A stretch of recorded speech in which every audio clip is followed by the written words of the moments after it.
الحمدللہ رب العالمین والصلاة والسلام علی سید المرسلین وعلی آلہ وصحبہ اجمعین، اما بعد فاعوذ باللہ من الشیطان الرجیم، بسم اللہ الرحمن الرحیم، اہدنا الصراط المستقیم، صدق اللہ العظیم۔ درود شریف پڑھیں۔ اللہم صلی وسلم علی سیدنا و مولانا محمد معدن الجود والکرم وآلہ وصحبہ وبارک وسلم۔ صلاۃ و سلام علیک یا رسول اللہ، صلاۃ و سلام علیک یا حبیب اللہ یا کریم اللہ وعلی آلک و اصحابک یا شفیعنا عند اللہ۔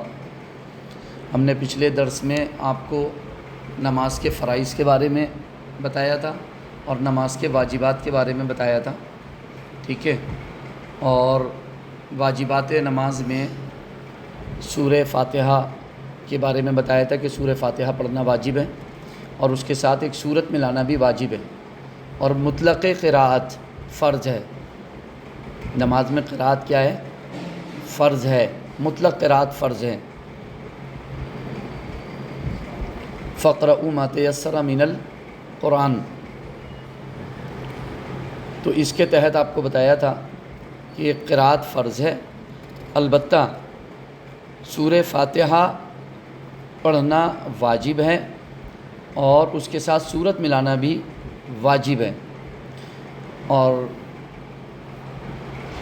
آج کا جو ہمارا مسئلہ ہے وہ یہ ہے کہ ٹھیک ہے، مطلق قراءت فرض ہے، مطلقاً قراءت فرض ہے نماز میں، قرآن سے ثابت، ٹھیک ہے، قرآن کا حکم ہے فَاقْرَؤُوا مَا تَيَسَّرَ مِنَ الْقُرْآنِ، لیکن سورہ فاتحہ یا اس کے ساتھ سورت ملانا کیا ہے؟ واجب ہے، اور وہ رسول اللہ صلی اللہ علیہ وسلم کا ارشاد گرامی ہے، اور اس کے بارے میں ڈیٹیل سے آپ کو حدیثیں بیان کر دی گئی ہیں، ٹھیک ہے۔ اللہ کے رسول نے خصوصاً سورہ فاتحہ کا نام ذکر فرما کر کے حکم دیا کہ سورہ فاتحہ نماز میں آپ پڑھیں، اور اس کے ساتھ ایک سورت ملانے کا بھی حکم دیا، اور یہ واجب ہیں۔ لیکن ہمیں اس پر گفتگو کرنی ہے آج کہ سورہ فاتحہ کب پڑھنا واجب ہے، کس کے لیے پڑھنا واجب ہے، ٹھیک ہے۔ تو پہلی 2 رکعت جو ہیں، اگر 4 رکعت آپ پڑھنے کے لیے کھڑے ہوئے ہیں یا 3 رکعت پڑھنے کے لیے آپ کھڑے ہوئے ہیں، تو پہلی 2 رکعت میں سورہ فاتحہ پڑھنا کیا ہے آپ کے لیے؟ واجب ہے۔ لیکن اب صورت 2 آتی ہیں ہمارے سامنے، ایک یہ کہ ہم تنہا نماز پڑھ رہے ہیں، اور دوسری صورت ہے ہم جماعت سے امام کے پیچھے نماز پڑھ رہے ہیں۔ تو 2 صورتیں ہمارے سامنے ہیں۔ اب ہمیں یہ دیکھنا ہے کہ ہمیں تنہا تو پڑھنا ہی ہے، سورہ فاتحہ ہمارے اوپر پڑھنا واجب ہے۔ اگر ہم تنہا نماز پڑھ رہے ہیں تو سورہ فاتحہ ہمارے اوپر پڑھنا واجب ہے، لیکن اگر ہم امام کے پیچھے نماز پڑھ رہے ہیں تو کیا اس حالت میں بھی ہمارے اوپر سورہ فاتحہ پڑھنا واجب ہے؟ تو یہ مسئلہ امام اعظم ابو حنیفہ رضی اللہ تعالیٰ عنہ اور امام شافعی رضی اللہ تعالیٰ عنہ کے درمیان اس میں اختلاف ہے۔ ان کے یہاں جب تک مقتدی سورہ فاتحہ نہیں پڑھے گا تو اس کی نماز نہیں ہوگی، اور سیدنا امام اعظم ابو حنیفہ رضی اللہ تعالیٰ عنہ کے نزدیک سورہ فاتحہ پڑھنا امام کے پیچھے جائز نہیں ہے۔ مقتدی اگر وہ تنہا نماز پڑھ رہا ہے، نماز پڑھنے والا، تو اس کے لیے، منفرد کے لیے تو پڑھنا واجب ہے پہلی 2 رکعت میں، لیکن اگر وہ مقتدی ہے، وہ مصلی کی 2 صورتیں ہیں نا، ایک منفرد اور ایک مقتدی۔ منفرد جب تنہا نماز پڑھ رہا ہوں، مقتدی جب امام کے پیچھے نماز پڑھ رہا ہوں، تو ہمارے امام اعظم ابو حنیفہ رضی اللہ تعالیٰ عنہ کا فرمانا ہے کہ جب آپ تنہا نماز پڑھیں، آپ منفرد ہوں، تو آپ پر سورہ فاتحہ پڑھنا واجب ہے۔ اگر آپ نے نہیں پڑھی تو آپ کی نماز نہیں ہوگی۔ لیکن اگر آپ مقتدی ہیں، امام کے پیچھے ہیں، اس کی اقتداء میں ہیں، تو پھر آپ کو کیا ہے؟ کچھ نہیں پڑھنا ہے، نہ سورہ فاتحہ پڑھنا ہے، نہ اس کے بعد سورت پڑھنا ہے، آپ کو خاموش کھڑے رہنا ہے، کیونکہ امام کی قراءت ہی مقتدی کی قرأت ہے، امام کی قرأت ہی مقتدی کی قرأت ہے۔ مقتدی کے لیے امام کے پیچھے سورہ فاتحہ اور اس کے بعد والی سورت کی قرأت حنفی مذہب میں مکروہ تحریمی ہے، مکروہ تحریمی ہے، خواہ نماز جہری ہو خواہ نماز سری ہو۔ جہری نماز فجر، مغرب اور عشاء، اور سری نماز ظہر اور عصر۔ تو تمام نمازوں میں اہل سنت والجماعت احناف کے نزدیک خاموش رہنا مقتدی پر کیا ہے؟ لازم ہے۔ وہ خاموش رہے گا، قرأت نہیں کرے گا، نہ سورہ فاتحہ کی اور نہ ہی کسی سورت کی اس کے ساتھ، بلکہ جب تک امام قرأت کرتا رہے گا، جہری نماز ہو یا سری نماز، اسے پیچھے خاموش کھڑے رہنا ہے، بالکل واضح۔ اس کو لے کر کے اختلاف تو ائمہ کے درمیان تھا، لیکن وہ اختلاف چلا آ رہا تھا اور اس سے کوئی فرق بھی نہیں پڑ رہا تھا۔ وہ اختلاف ایک ائمہ کا اختلاف رحمت ہے۔ وہ جو شوافے تھے، شافعی حضرات ہیں، وہ آج بھی اپنے امام شافعی رضی اللہ تعالیٰ عنہ کے مسلک کے مطابق عمل کر رہے ہیں، اور جو امام ابو حنیفہ رضی اللہ تعالیٰ عنہ کے ماننے والے ہیں وہ ان کے مطابق عمل کر رہے ہیں، جو امام مالک، امام احمد بن حنبل کے ماننے والے ہیں وہ اس کے مطابق عمل کر رہے ہیں۔ لیکن آج ہمارے درمیان، ہمارے شہر میں کچھ ایسے لوگ بھی موجود ہیں جو چاروں اماموں میں سے کسی امام کو فالو تو نہیں کرتے، مگر یہ کہ ہمارے شہر کی اکثریت حنفی مذہب کو، مسلک کو فالو کرنے والی ہے، اور یہاں کچھ حضرات ایسے موجود ہیں، آ گئے ہیں، گنتی کے ہیں اور آ گئے ہیں، ان کا کہنا یہ ہے کہ نہیں، سورہ فاتحہ پڑھنا فرض ہے مقتدی کے اوپر، مقتدی کے اوپر سورہ فاتحہ پڑھنا فرض ہے۔ اور ان کے علماء نے لکھا بھی ہے کہ امام کے پیچھے سورہ فاتحہ پڑھنا فرض ہے، بغیر سورہ فاتحہ پڑھے نماز نہیں ہوتی۔ ہاں، وہ یہ کہتے ہیں کہ اس کے بعد سورت ملانا، سورت پڑھنا منع ہے، مقتدی کے لیے سورت ملانا، سورت پڑھنا منع ہے۔ سورہ فاتحہ پڑھنا کیا ہے؟ فرض ہے۔ ایک محمد رئیس ندوی ہیں، جامعہ سلفیہ بنارس کے، انڈیا میں جو بنارس ہے شہر، وہاں کے محمد رئیس ندوی ہیں، جامعہ سلفیہ کے، سلفیوں کا ایک جامعہ ہے، ادارہ ہے۔ انہوں نے لکھا ہے مجموعہ مقالات پر تحقیقی سلفی جائزہ، صفحہ 388 پر لکھا ہے کہ امام کے پیچھے مقتدی کو صرف سورہ فاتحہ پڑھنا فرض ہے، اس سے زیادہ منع ہے، ممنوع ہے۔ حافظ محمد گوندلوی، یہ جامعہ سلفیہ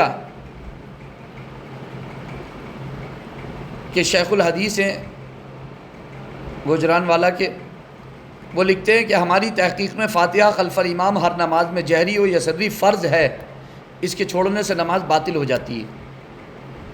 خیر الکلام فی وجوب الفاتحہ خلف الامام، صفحہ 33۔ ڈاکٹر شفیق الرحمان ہیں، غیر مقلد اہل حدیث، وہ کہتے ہیں جو شخص نماز میں اکیلا ہو یا جماعت کے ساتھ، امام ہو یا مقتدی، مقیم ہو یا مسافر، فرض پڑھ رہا ہو یا نوافل، امام سورہ فاتحہ پڑھ رہا ہو یا کوئی اور سورت بلند آواز پڑھ رہا ہو یا آہستہ، اگر اسے سورہ فاتحہ آتی ہو پھر بھی نہ پڑھے تو اس کی نماز نہیں ہوگی۔ فتاوی علماء حدیث، اس کو ترتیب دیا ہے اور تالیف کیا ہے ابو الحسنات علی محمد سعید نامی ان کے عالم ہیں، انہوں نے، وہ جلد 3 صفحہ 112 پر لکھتے ہیں امام کے پیچھے سورہ فاتحہ پڑھنا فرض ہے، بغیر سورہ فاتحہ پڑھے نماز نہیں ہوتی۔ تو غیر مقلدین سلفی حضرات کا کہنا یہ ہے کہ سورہ فاتحہ پڑھنا فرض ہے اور سورہ فاتحہ پڑھے بغیر نماز نہیں ہوتی، سورہ فاتحہ پڑھے بغیر نماز نہیں ہوتی۔ ہم اہل سنت و جماعت احناف کا کہنا یہ ہے کہ نمبر 1 تو وہ فرض نہیں ہے، چاہے تنہا پڑھے آدمی نماز، چاہے امام کے ساتھ پڑھے، امام سورہ فاتحہ پڑھے یا تنہا نمازی سورہ فاتحہ پڑھے، دونوں کے لیے سورہ فاتحہ پڑھنا کیا ہے؟ فرض نہیں ہے، واجب ہے۔ ٹھیک ہے، فرض اور واجب پر ابھی کوئی گفتگو نہیں کر رہے ہیں یہاں پر فی الحال، کیونکہ پھر بحث دوسری طرف چلی جائے گی، لمبی ہو جائے گی۔ تو نمبر 1 تو فرض نہیں ہے، سورہ فاتحہ کا پڑھنا دونوں کے لیے کیا ہے؟ منفرد نمازی کے لیے بھی اور امام کے لیے بھی سورہ فاتحہ کا پڑھنا کیا ہے؟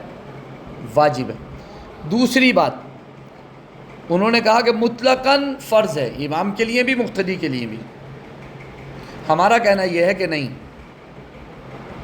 امام کے لیے واجب ہے، مقتدی کے لیے ان کے پیچھے پڑھنا جائز نہیں ہے، مقتدی کو پڑھنے کی اجازت نہیں ہے۔ مطلقاً آپ نے فرض کہہ دیا کہ امام اور مقتدی سب پر فرض ہے، ایسا نہیں ہے۔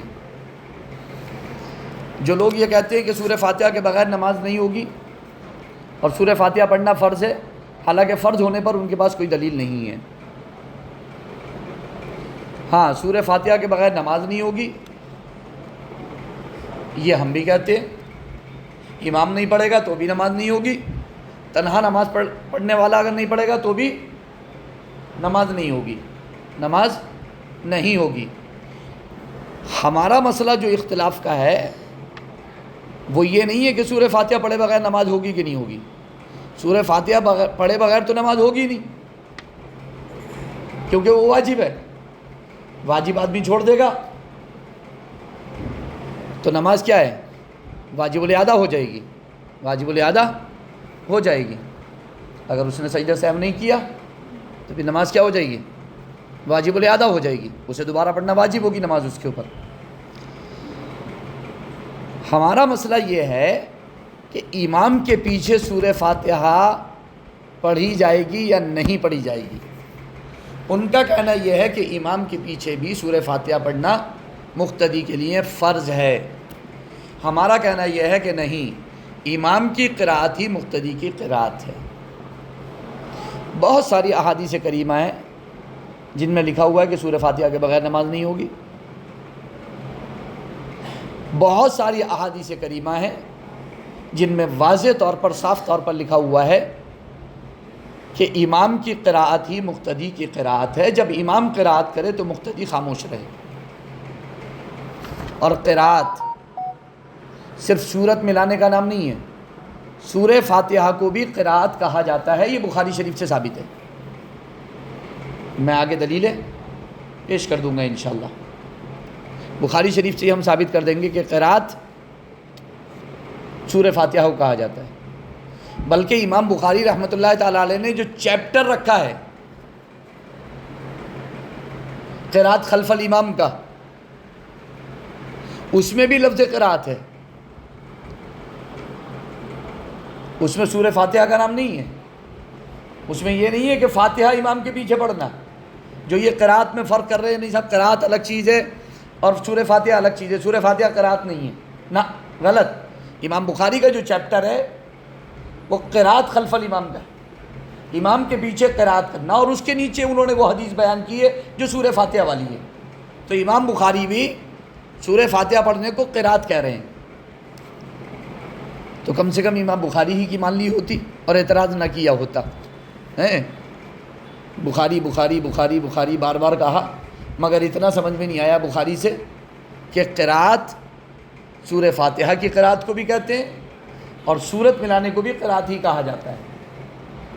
ٹھیک ہے، تو امام کی قرأت مقتدی کی قرأت ہے، جب امام قرأت کرے تو مقتدی خاموش رہے۔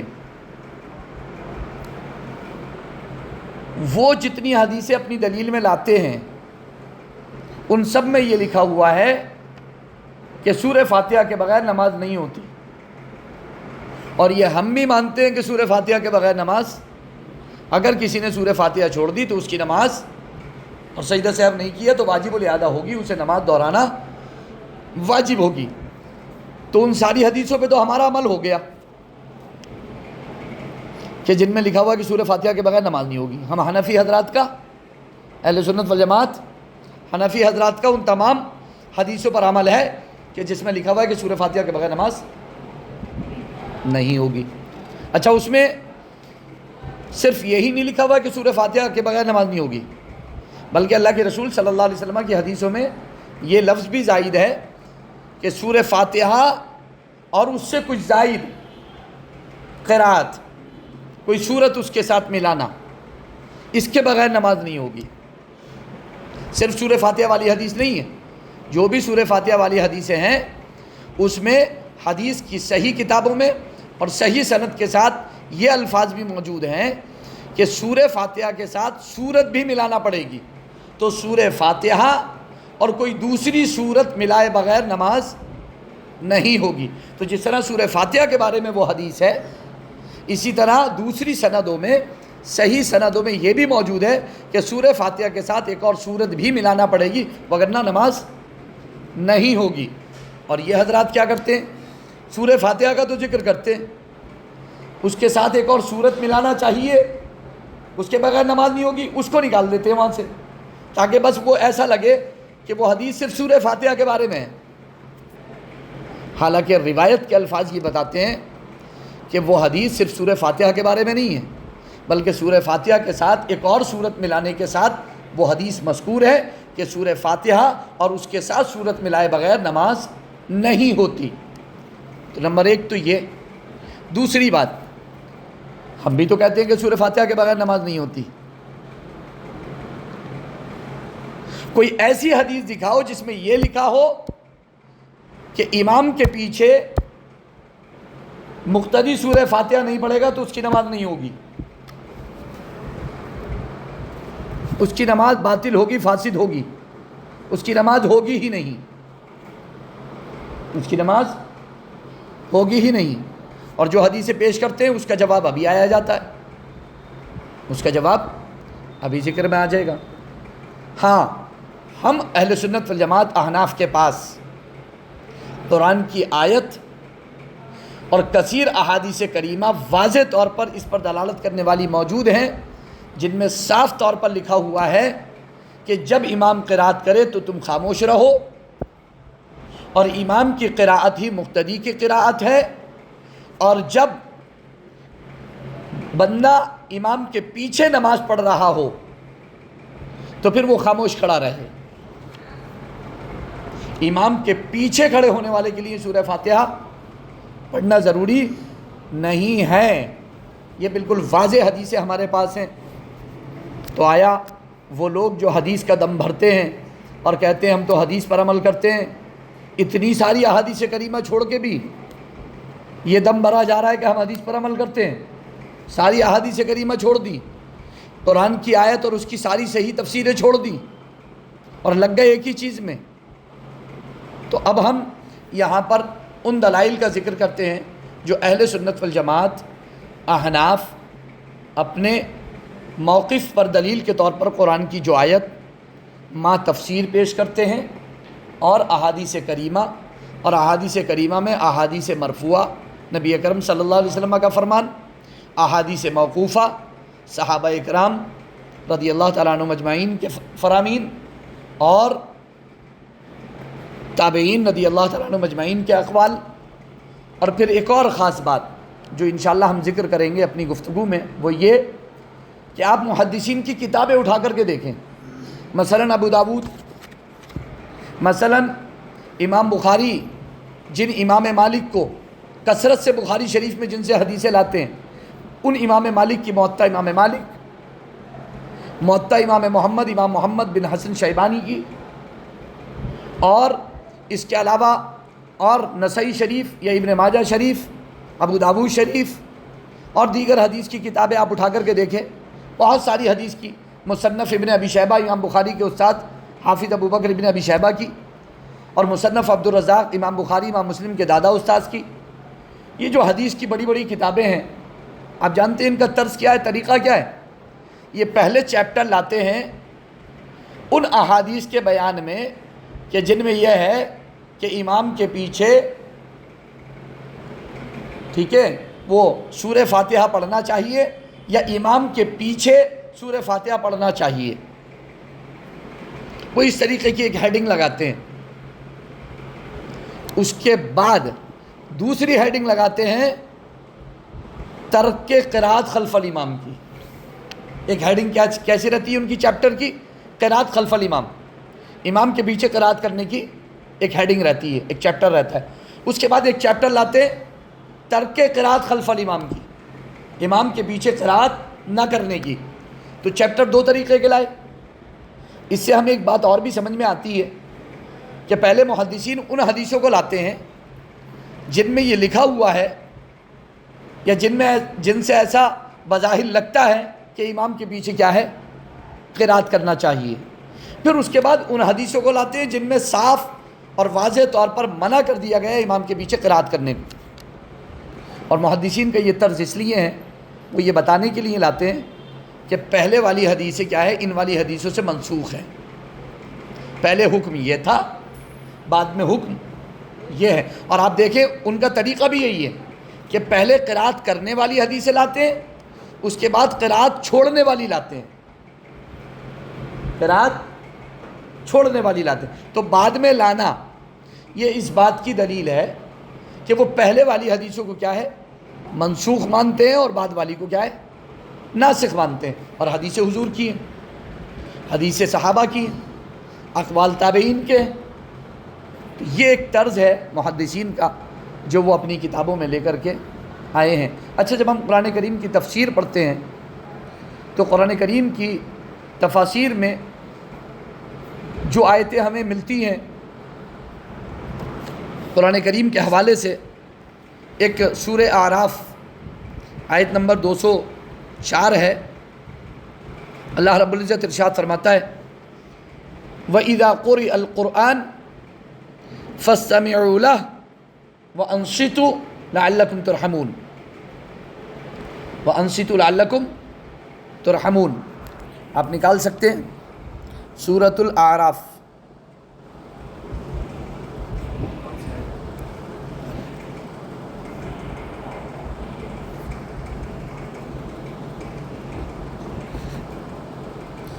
آیت نمبر 204، سورۃ الاعراف آیت نمبر 200۔ اللہ فرماتا ہے وَإِذَا قُرِئَ الْقُرْآنُ فَاسْتَمِعُوا لَهُ وَأَنصِتُوا لَعَلَّكُمْ تُرْحَمُونَ۔ جب قرآن پڑھا جائے تو اسے کان لگا کر سنو اور خاموش رہو، اور خاموش رہو کہ تم پر رحم ہو۔ تو جب قرآن پڑھا جائے تو ہمیں اللہ نے 2 حکم دیے، فَاسْتَمِعُوا لَهُ، غور سے سنو کان لگا کر کے، دوسری بات وَأَنصِتُوا، اور خاموش رہو، چپ رہو۔ جب قرآن پڑھا جائے تو کان لگا کر سنو اور چپ رہو، سنو چپ رہو۔ حضور تاج الشریعہ علیہ رحمت و رضوان نے ایک کتاب بھی لکھی ہے، اس کا نام ہے سنو چپ رہو، اور اس میں اسی قراءت خلف الامام کے مسئلے کو بیان فرمایا ہے۔ اللہ تعالیٰ حضرت کو جزائے خیر عطا فرمائے، بڑی پیاری کتاب لکھی ہے سنو چپ رہو، وہ یہیں سے ترجمے سے لیا ہے، فَاسْتَمِعُوا لَهُ وَأَنصِتُوا، سنو چپ رہو، سنو چپ رہو، تو بڑی پیاری کتاب ہے۔ تو یہاں سورۃ الاعراف کی آیت نمبر 204 ہے جو میں نے آپ کو بیان کی یہاں پر، کہ سنو چپ رہو، سنو چپ رہو۔ یہاں پر میں اس آیت کریمہ کی تفسیر جو ہے وہ بیان کرنا چاہوں گا، اور حوالے میں ابن قدامہ حنبلی کی المغنی اور ابن تیمیہ کی مجموع الفتاوی جلد 22 صفحہ 150 کے حوالے سے حضرت امام احمد ابن حنبل رضی اللہ تعالی عنہ و ارضاہ عنا، جن کے مذہب پر چلنے کا سعودی عربیہ والے دعویٰ کرتے ہیں، حنبلی ہونے کا دعویٰ کرتے ہیں، سعودی عربیہ والے حنبلی ہونے کا دعویٰ کرتے ہیں، حنبلی مذہب کو فالو کرنے کا دعویٰ کرتے ہیں۔ شیخ عبد القادر جیلانی رضی اللہ تعالیٰ عنہ بھی حنبلی، اور ابن تیمیہ بھی اپنے آپ کو حنبلی ہونے کا دعویٰ کرتے ہیں، اور اسی وجہ سے غیر مقلدین اہل حدیث سلفی حضرات امام احمد بن حنبل کے اقوال کو زیادہ تر لینے کی کوشش کرتے ہیں۔ میں انہی امام احمد بن حنبل کے حوالے سے یہاں پر یہ بیان کرنا چاہوں گا کہ امام احمد رضی اللہ تعالیٰ عنہ نے فرمایا، امام احمد رضی اللہ تعالیٰ عنہ نے فرمایا، وہ فرماتے فالناس علی ان ھذا فی الصلاۃ، فرماتے اس بات پر اجماع ہے کہ یہ آیت کریمہ نماز کے بارے میں نازل ہوئی ہے، اس پر اجماع ہے. فالناس علی ان ھذا فی الصلاۃ، اس بات پر اجماع ہے کہ یہ آیت کائے کے بارے میں نازل ہوئی ہے. اب اسے خطبہ جمعہ میں لے جا کر کے کوئی نہ رکھ دے کہ یہ خطبہ جمعہ کے بارے میں نازل ہوئی ہے، کہ خطبہ جب ہوتا ہو تو کان لگا کر سنو اور چپ رہو. یہاں پر کہا جا رہا ہے جب قرآن پڑھا جائے، یہ نہیں کہا جا رہا ہے جب خطبہ پڑھا جائے. یہاں کہا جا رہا ہے جب قرآن پڑھا جائے تو سنو، چپ رہو، تاکہ تم پر رحم ہو. اور امام احمد بن حنبل کیا فرماتے ہیں؟ اس بات پر اجماع ہے کہ یہ آیت نماز کے بارے میں نازل ہوئی ہے. اور سعید بن مسیب، حسن، ابراہیم، محمد بن کعب، زہری، یہ سب فرماتے ہیں کہ یہ آیت نماز کے بارے میں نازل ہوئی ہے. زید بن اسلم اور ابو العالیہ بہت بڑے مفسر ہیں. امام بخاری رحمۃ اللہ تعالیٰ علیہ کتاب التفسیر کے اندر امام ابو العالیہ کے حوالے لے کر کے آتے ہیں. ابو العالیہ جلیل القدر مفسر ہیں. وہ ابو العالیہ سب فرماتے ہیں کانوا یقرؤون خلف الامام، لوگ امام کے پیچھے قرات کیا کرتے تھے، قرات خلف الامام کیا کرتے تھے. قرات امام ابو العالیہ جیسے مفسر کیا فرما رہے ہیں، جن سے امام بخاری بھی کتاب التفسیر کے اندر امام ابو العالیہ سے قرآن کی تفسیریں بیان کرتے ہیں. وہ امام ابو العالیہ کیا فرما رہے ہیں کہ لوگ قرات خلف الامام کرتے تھے، تب یہ آیت کریمہ نازل ہوئی وَإِذَا قُرِئَ الْقُرْآنُ فَاسْتَمِعُوا لَهُ وَأَنصِتُوا لَعَلَّكُمْ تُرْحَمُونَ. جب قرآن کی قرات کی جائے، جب قرآن پڑھا جائے تو سنو، چپ رہو، تاکہ تم پر رحم ہو. یہ بالکل واضح طور پر ٹھیک ہے.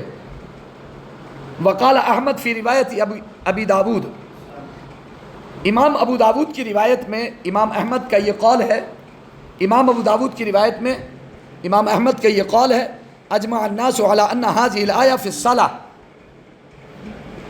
اجمع الناس علی ان هذه الآیہ فی الصلاۃ. امام ابو داود کی روایت میں امام احمد بن حنبل کا کیا قول ہے کہ لوگوں کا اس بات پر اجماع ہے، لوگوں سے علماء مراد ہیں، ائمہ مراد ہیں، ائمہ کا اس بات پر اجماع ہے کہ یہ آیت کریمہ نماز کے بارے میں نازل ہوئی ہے. تو امام ابو داود کی روایت میں ہے اور امام احمد بن حنبل کا قول ہے کہ یہ آیت کریمہ کس کے بارے میں نازل ہوئی ہے؟ نماز کے بارے میں نازل ہوئی ہے. کائے کے بارے میں؟ نماز کے بارے میں نازل ہوئی ہے. ٹھیک ہے. اور اس لیے بھی کہ یہ آیت عام ہے، وَلِأَنَّهُ عَامٌ فَيَتَنَاوَلُ بِعُمُومِهِ الصَّلَاةَ، تو اپنے عموم کے ساتھ بھی نماز کو شامل ہوگی. وَإِذَا قُرِئَ الْقُرْآنُ فَاسْتَمِعُوا لَهُ وَأَنصِتُوا لَعَلَّكُمْ تُرْحَمُونَ. تو یہ وہ پہلی آیت ہے سورۃ الاعراف کی، آیت نمبر 204 جو ہم نے یہاں پر پیش کی. اور باقاعدہ، اور میں نے اسی لیے حوالہ جو ہے وہ ابن تیمیہ کا دیا، ٹھیک ہے، تاکہ غیر مقلدین سلفی حضرات یہ نہ کہہ دیں کہ نہیں یہ حوالہ کمزور ہے. ابن تیمیہ کو تو وہ مانتے ہیں کہ ابن تیمیہ جس حدیث کو یا جس قول کو بیان کر دیں وہ غلط ہو ہی نہیں سکتا، وہ غلط ہو ہی نہیں سکتا. خیر بہرحال ہمیں اس میں نہیں جانا ہے. امام بیہقی نے کتاب القراءت صفحہ 9 حدیث نمبر 255، آپ لکھ لیں، پیچھے لکھ لیا آپ نے، ابن تیمیہ کا حوالہ لکھ لیں، مجموع الفتاوی ابن تیمیہ جلد 22 صفحہ 150، مجموع الفتاوی ابن تیمیہ جلد 22 صفحہ 150.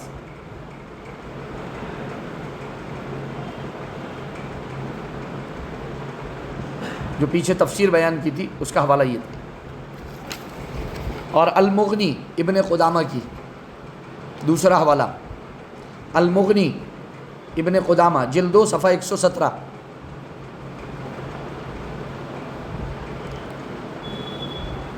ہیڈنگ مان لیں سورۃ الاعراف آیت 204 کی تفسیر، ٹھیک ہے، ترک قراءت کے بارے میں. سب سے اوپر ہیڈنگ لگائیں ترک قراءت خلف الامام، امام کے پیچھے قراءت چھوڑنے کا بیان، ٹھیک ہے.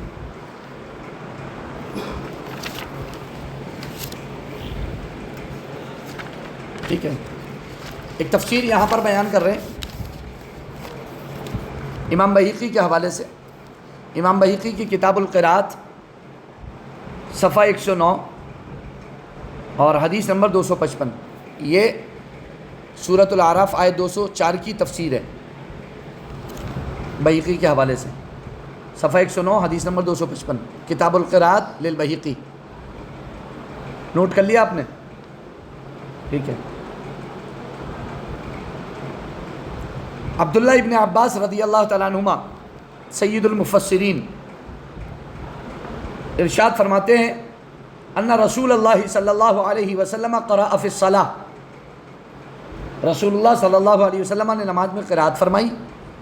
فقرأ اصحابہ وراءہ، تو صحابہ نے بھی پیچھے قرأت شروع کر دی. فخلط علیہ فنزل، تو وہ فخلط علیہ تو تخلیط ہو گئی. ٹھیک ہے، خلط ملط ہو گئی قرأت، یعنی پیچھے وہ کر رہے تھے، آگے حضور قرأت کر رہے تھے. تو اس وقت نازل ہوئی آیت کریمہ وَإِذَا قُرِئَ الْقُرْآنُ فَاسْتَمِعُوا لَهُ وَأَنصِتُوا، کہ جب قرآن پڑھا جائے تو سنو چپ رہو. سورۃ الاعراف آیت نمبر 204. جب قرآن پڑھا جائے سنو چپ رہو. ٹھیک ہے. یہ آیت کریمہ نازل ہوئی کب؟ حضور صلی اللہ علیہ وسلم نماز میں قرأت فرما رہے تھے، پیچھے صحابہ نے بھی قرأت شروع کر دی، تو پھر اس وقت یہ آیت کریمہ نازل ہوئی. فرماتے ہیں عبداللہ ابن عباس فَهَذِهِ فِي الْمَكْتُوبَةِ، یہ فرض نمازوں کے بارے میں نازل ہوئی ہے، یہ فرض نمازوں کے بارے میں. ثم قال ابن عباس،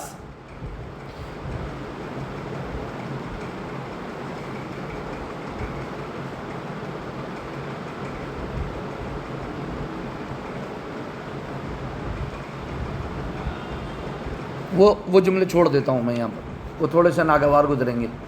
ٹھیک ہے. کسی کو سیدنا عبداللہ ابن عباس رضی اللہ تعالیٰ عنہ کے اگلے جو جملے ہیں وہ تھوڑے سے کیا ہے، وہ قرأت کرنے والوں کے بارے میں تھوڑے سے شاک گزریں گے. ٹھیک ہے، اس لیے میں وہ جملے چھوڑ دیتا ہوں. اتنا یاد رکھیں، ابن عباس رضی اللہ تعالیٰ عنہ ارشاد فرماتے ہیں کہ یہ آیت کریمہ کائے کے بارے میں نازل ہوئی ہے؟ قرأت خلف الامام کے بارے میں. کائے کے بارے میں؟ قرأت خلف الامام کے بارے میں. اور میں امام بخاری کے حوالے سے آپ کو بتا چکا ہوں کہ لفظ قرأت سورۃ الفاتحہ کے پڑھنے پر بولا جاتا ہے، جیسا کہ امام بخاری نے چیپٹر رکھا ہے قرأت خلف الامام کا.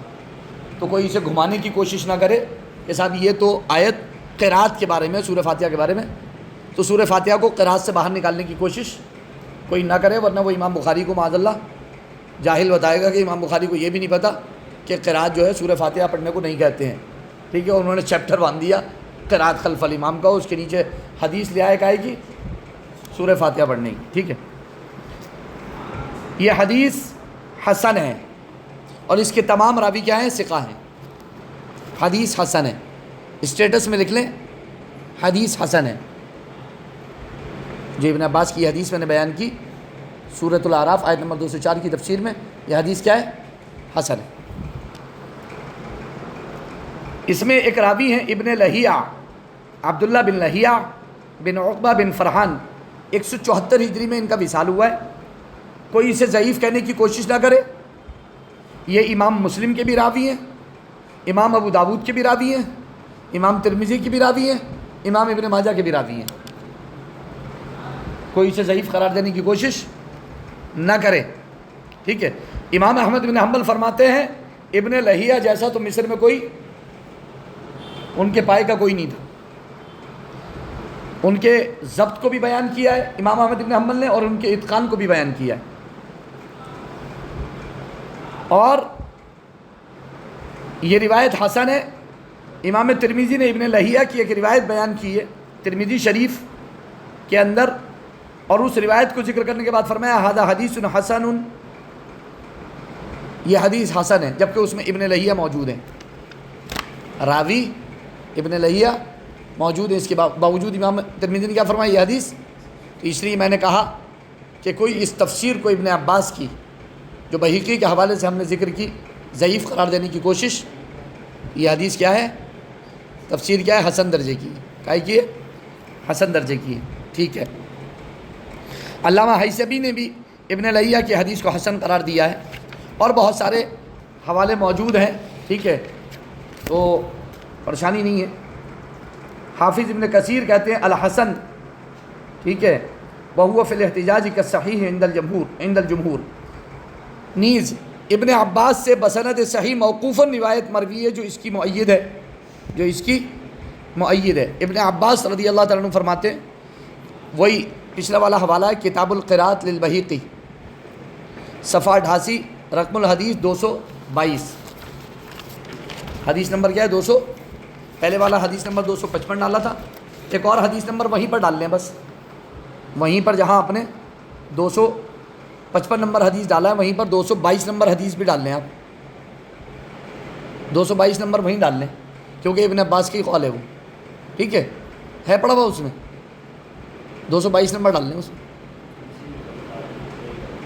نہ مسنگ نہیں ہوگی. اچھا، جو دیکھو میں جو سب سے پہلے مین حوالہ پیش کرا کروں آپ اسے نوٹ کرا کرو، اس کے بعد جتنے پھر تائید میں پیش کرا کروں اسے آپ کو نوٹ کرنے کی ضرورت نہیں ہے. آپ کو ایک مین ریفرنس جو ہے وہ آپ کو نوٹ کر لینا ہے بس، وگرنہ آپ سب جگہ کیا ہے الجھ جائیں گے، پھر آپ اتنا زیادہ نوٹ نہیں کر پائیں گے. ٹھیک ہے، تو میں نے جو تفسیر پیش کی اس کا پہلا حوالہ نوٹ کرا دیا آپ کے پاس، وہ آپ کے پاس نوٹ ہے. ٹھیک ہے، تو یہ حدیث کیا ہے؟ ابن عباس کی ارشاد فرماتے ہیں وَإِذَا قُرِئَ الْقُرْآنُ فَاسْتَمِعُوا لَهُ وَأَنصِتُوا، یعنی فی الصلاۃ المفروضہ. ابن عباس فرماتے ہیں یہ فرض نمازوں کے بارے میں نازل ہوئی ہے. یہ آیت سورۃ الاعراف فرض نمازوں کے بارے میں نازل ہوئی ہے. یہ پہلی تفسیر تھی سورۃ الاعراف آیت نمبر 204 کی، جو ہم نے ابن عباس رضی اللہ تعالیٰ عنہما کے حوالے سے بیان کی اور امام احمد بن حنبل کے حوالے سے اجماع ذکر کیا، جس کو ابن تیمیہ نے ذکر کیا ہے، ابن قدامہ حنبلی نے ذکر کیا ہے، اور جسے جو ہے وہ امام ابو داود نے بھی روایت کی ہے کہ اجماع ہے کہ یہ آیت کریمہ کائے کے بارے میں نازل ہوئی ہے؟ نماز میں جو قرات کی جاتی ہے اس کے بارے میں یہ آیت کریمہ نازل ہوئی ہے. تو ہماری پہلی دلیل ہے اہل سنت والجماعت کی، احناف کی، نماز میں امام کے پیچھے سننے اور چپ رہنے کی. امام کے پیچھے جب آپ کھڑے ہو اور امام قرات کرے تو قرآن کہتا ہے سنو چپ رہو. جب قرات ہوتی ہو تو سنو چپ رہو. اس کی تفسیر میں نے بیان کر دی. دوسری تفسیر میں یہاں پر بیان کرنا چاہتا ہوں، ایک اور تفسیر جو یہاں پر ہے، اور یہ محمد بن کعب قرظی سے، تفسیر نمبر 2، حوالہ لکھ لیں، تفسیر نمبر 2، تفسیر ابن ابی حاتم رازی، تفسیر ابن ابی حاتم رازی، جلد نمبر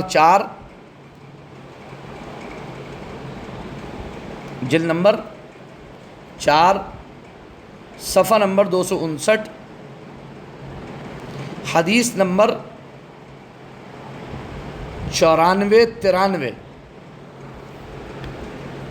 9493، 9493. نوٹ کر لیا آپ نے حوالہ؟ تفسیر محمد بن کعب قرظی کی. وہ کہتے ہیں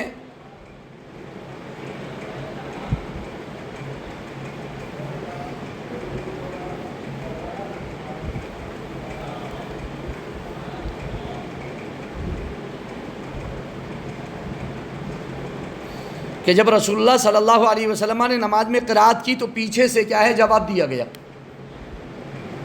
اذا قرأ فی الصلاۃ اجابہ من وراءہ، تو جو پیچھے والے تھے انہوں نے کیا ہے اس کا جواب دیا یا پیچھے سے جواب دیا. ٹھیک ہے، جب بسم اللہ الرحمن الرحیم کہا تو انہوں نے اسی کے مثل کہا، یہاں تک کہ سورہ فاتحہ اور سورت کیا ہے پوری ہو گئی. کچھ دن تک چلتا رہا یہی معاملہ کہ حضور صلی اللہ علیہ وسلم قرات کرتے تھے تو پیچھے کیا ہے قرات شروع ہو جاتی تھی، یہاں تک کہ اللہ رب العزت نے یہ آیت کریمہ نازل فرما دی وَإِذَا قُرِئَ الْقُرْآنُ فَاسْتَمِعُوا لَهُ وَأَنصِتُوا لَعَلَّكُمْ تُرْحَمُونَ، کہ جب قرآن پڑھا جائے تو سنو، چپ رہو تاکہ تم پر رحم ہو۔ یہ دوسری تفسیر ہے، ٹھیک ہے، اور اس کی سند امام مسلم کی شرط پر صحیح ہے، اسٹیٹس میں لکھ لیں صحیح علی شرط مسلم، امام مسلم کی شرط پر اس حدیث کی سند کیا ہے؟ صحیح ہے، امام مسلم کی شرط پر اس حدیث کی سند صحیح ہے، ٹھیک ہے۔ یہ حدیث مرسل ہے، اور بعض لوگوں نے یہ کہا ہے کہ محمد بن کعب قرظی ان کی 40 ہجری میں ان کا انتقال ہوا ہے، یہ تابعی ہیں، صحابی نہیں ہیں، ٹھیک ہے۔ یہ اعتراض کیا گیا ہے کہ 40 ہجری میں ان کا وصال ہوا ہے محمد بن کعب قرظی کا، کتنی؟ 40 ہجری میں، اور یہ تابعی ہیں، صحابی نہیں ہے، لہٰذا ان کی حدیث کیا ہے؟ مرسل ہے۔ حدیث کیا ہے؟ مرسل ہے۔ حدیث کیا ہے؟ مسند نہیں ہے، یعنی انہوں نے بیچ میں صحابی کو چھوڑ دیا ہے۔ تو اس کا جواب صرف اتنا دوں گا کہ اس کے سند کے تمام راوی امام مسلم کی شرط پر بالکل کیا ہے؟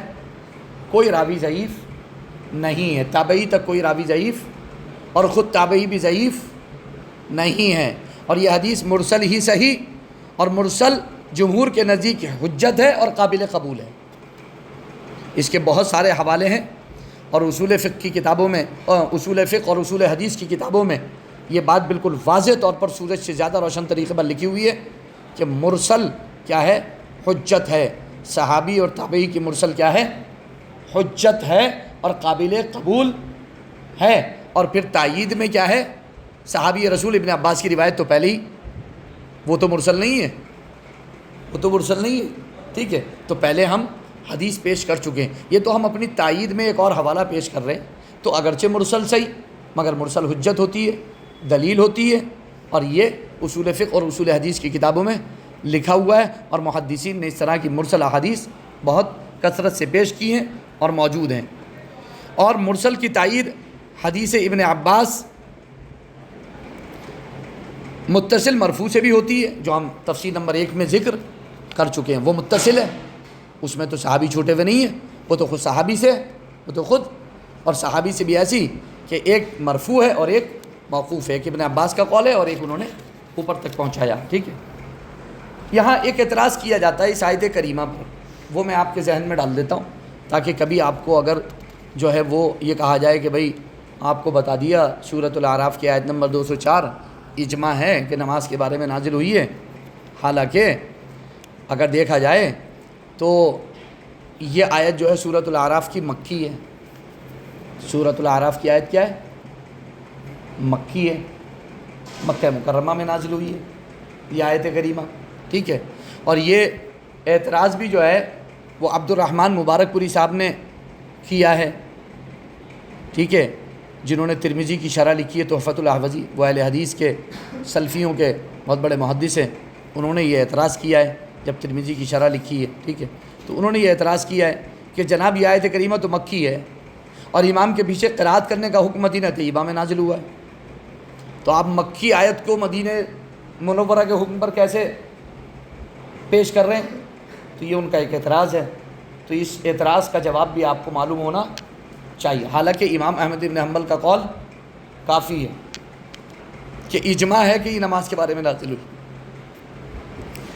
ابن عباس جو سید المفسرین ہیں، ان کا مرفوع اور موقوف قول ہمارے لیے کافی ہے کہ یہ نماز کے بارے میں ہے۔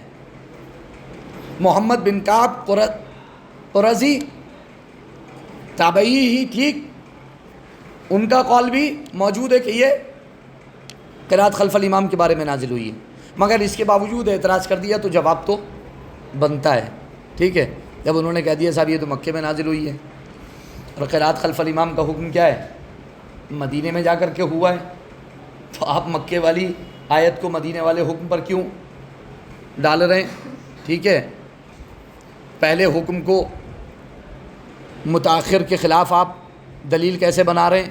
جو پہلے حکم نازل ہوا بعد میں نازل ہونے والے حکم کے خلاف پہلے نازل ہونے والے حکم کو آپ دلیل کیسے بنا رہے ہیں؟ ٹھیک ہے، تو ان کا کہنا ہے، ٹھیک ہے، تو کہتے ہیں کہ ایسی روایات موجود ہیں جو مدینے میں قرات خلف الامام کے جواز پر دلالت کرتی ہیں۔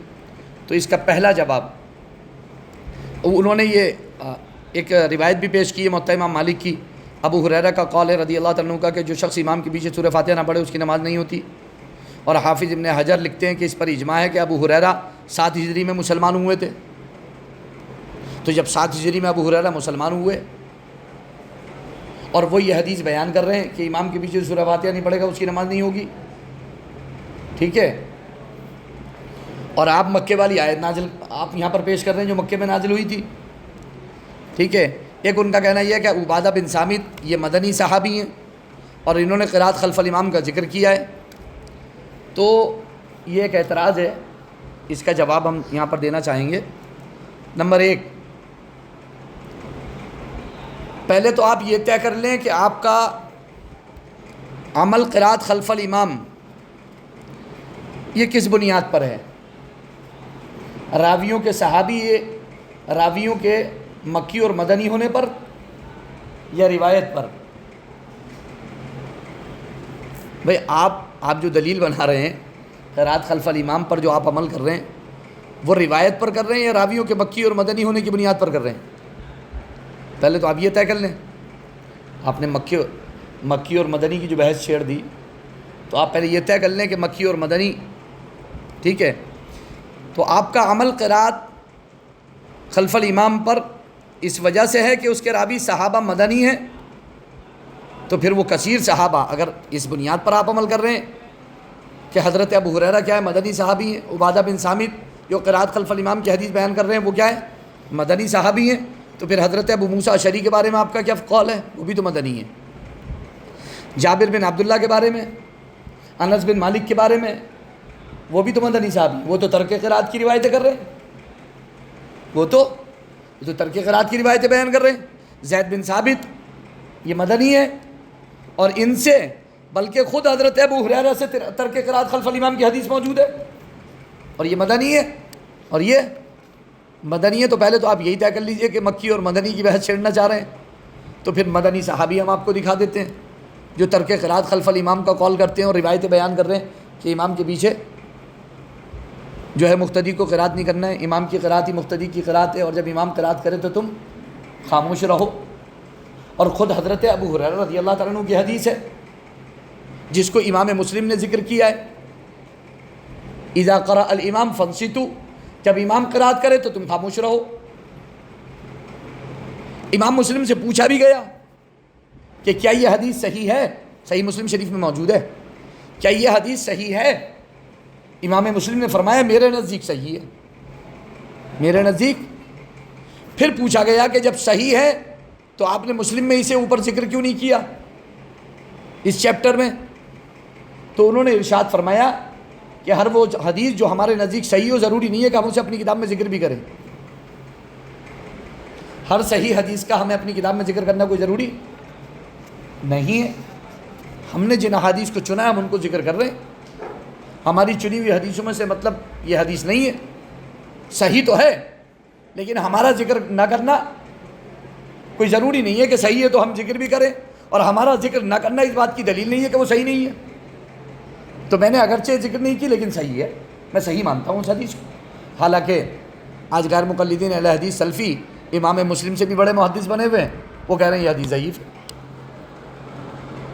وہ کہہ رہے ہیں یہ حدیث ضعیف ہے۔ اس کا بھی جواب آ جائے گا انشاءاللہ العزیز۔ تو یہ ایک اعتراض تھا عبد الرحمن مبارک پوری صاحب کا کہ صاحب وہ مکے میں اور یہ مدینے میں، تو پہلے تو یہ طے کر لو کہ مکی اور مدنی راویوں پر اگر بحث ہو رہی ہے تو ہم مدنی راوی دکھا دیتے ہیں جو ترک قرات خلف الامام کے قائل ہیں اور ان کی روایتیں موجود ہیں۔ دوسری بات، سورہ اعراف مدنی ہے۔ سورہ اعراف کیا ہے؟ سورہ اعراف مدنی ہے۔ علامہ ابن کثیر اپنی تفسیر جلد 4 صفحہ 254 میں، اور غیر مقلدین اہل حدیث سلفیوں کے امام اور مجدد نواب صدیق حسن خان بھوپالی اپنی تفسیر فتح البیان جلد 3 صفحہ 393 میں لکھتے ہیں کہ سورہ اعراف مدنی ہے۔ تو سورت تو مدنی ہو گئی اور اسی کی آیت ہے وہ، سورت تو مدنی ہو گئی، وہی سورت تو مدنی ہو گئی. تو اتنے غیر مقلدین اہل حدیث سلفیوں کے اتنے بڑے امام نے کیا ہے یہ اعتراض اٹھا دیا کہ صاحب وہ تو آیت مکی ہے اور یہ جو ہے قرات خلف الامام کا حکم مدنی ہے، آپ کہاں سے پیش کر رہے ہو؟ تو جواب آ گیا کہ مدنی راوی بھی ہمارے پاس موجود ہیں جو ترک قرات خلف الامام کی روایت کرتے ہیں اور قائل ہیں، اور ہمارے پاس یہ بھی دلیل آپ ہی کے علامہ ابن کثیر کے حوالے سے موجود ہے جن کو آپ معتمد سمجھتے ہو کہ جناب یہ سورہ اعراف کیا ہے؟ مدنی ہے. ٹھیک ہے. دوسری بات، اس آیت کا شان نزول بھی حضرت ابن عباس سے یہی مروی ہے کہ یہ آیت نماز کے بارے میں نازل ہوئی. پس ترک قرات خلف الامام کا حکم مدنی ہی ہے. جب نماز کے بارے میں نازل ہوئی ہے تو قرات تو نماز میں ہی ہو رہی ہے نا، اور قرات نماز کے بارے میں یہ آیت نازل ہوئی ہے، تو اب مکی اور مدنی کی بحث ہی نہیں رہ جاتی. جب آیت نازل ہی قرات خلف الامام کے بارے میں ہوئی ہے تو پھر اب مکی مدنی کی کوئی بحث، اب آپ الجھا کیوں رہے؟ جب ابن عباس کی صحابی کی تفسیر صاف صریح تفسیر موجود ہے صحابہ اور تابعین کی کہ آیت نمبر 204 سورہ اعراف کی قرات خلف الامام کے بارے میں نازل ہوئی ہے کہ امام کے پیچھے جب تم کھڑے ہو تو قرات مت کرو بلکہ سنو اور چپ رہو، بالکل واضح ہو گیا. ٹھیک ہے. نمبر 3، یہ بھی تصریح موجود ہے کہ خاص یہی آیت مدینہ منورہ میں نازل ہوئی. سورہ اعراف تو مدنی ہے، یہ آیت مدینہ میں نازل ہوئی، یہ بھی صراحتاً ثبوت موجود ہے. کتاب القرات للبیہقی صفحہ 107 حدیث نمبر 248. سورہ اعراف آیت 204 مدینہ میں نازل ہوئی. حوالہ ریفرنس سورۃ الاعراف آیت 204 مدینہ میں نازل ہوئی. ریفرنس کتاب القراءت للبیہقی، ریفرنس میں کتاب القراءت للبیہقی صفحہ 107 حدیث نمبر 248. اس میں ہے کہ رسول اللہ صلی اللہ علیہ وسلم نماز میں قرات فرما رہے تھے تو ایک انصاری صحابی کی قرات سنی سرکار نے. اب انصاری صحابی تو مدینے کی ہیں. فتم من الانصار، ایک نوجوان انصاری، انصار صحابہ مدینے کے صحابہ ہیں، ایک مدنی صحابی کی سرکار نے قرات سنی اپنے پیچھے. فنزل واذا قرئ القرآن فاستمعوا له وانصتوا لعلكم ترحمون. تو اس وقت یہ آیت نازل ہوئی کہ جب امام قرات کرے تو سنو چپ رہو تاکہ رحم ہو. تو مدنی صحابی نے قرات کری تو آپ کا یہ اعتراض بھی چلا گیا. مکی اور مدنی کی جو بحث چھیڑ دی تھی آپ نے صرف الجھانے کے لیے، حالانکہ صریح کیا ہے تفسیریں موجود ہیں، صریح تفسیریں موجود ہیں کہ سورۃ الاعراف کی آیت نمبر 204 کائے کے بارے میں نازل ہوئی ہے؟ قرات خلف الامام کے بارے میں نازل ہوئی ہے کہ جب امام قرات کرے تو تم سنو چپ رہو. تو سننے غور سے اور چپ رہنے کا حکم اللہ کا حکم ہے. اللہ نے فرمایا کہ سنو اور چپ رہو. ٹھیک ہے. چوتھی بات، اس کا ایک اور جواب بھی دے دیتے ہیں مکی اور مدنی ہونے کا. اگر آیت کو مکی بھی قرار دیا جائے، پہلے تو ہے نہیں، موجود ہے، ثبوت موجود ہے کہ مدنی آیت ہے، سورت بھی مدنی ہے اور روایت کرنے والے بھی مدنی صحابی ہیں.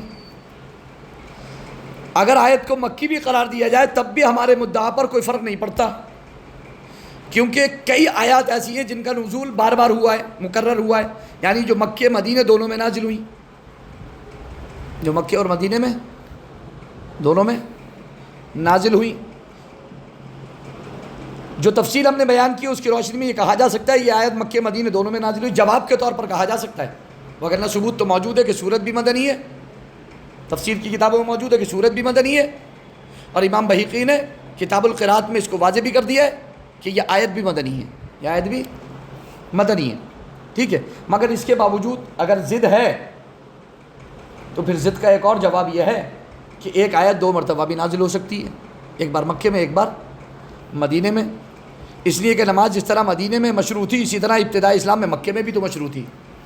ایسا تھوڑی ہے نماز مدینے میں آ کے شروع ہوئی، نماز کی ابتدا تو مکے سے ہوئی ہے، نماز کی ابتدا تو مکے سے ہوئی ہے۔ مکے میں ترک قرات کا مسئلہ سمجھانے کے لیے یہ آیت پہلی مرتبہ نازل ہوئی، اور مدینے میں یہی مسئلہ سمجھانے کے لیے دوبارہ نازل ہوئی۔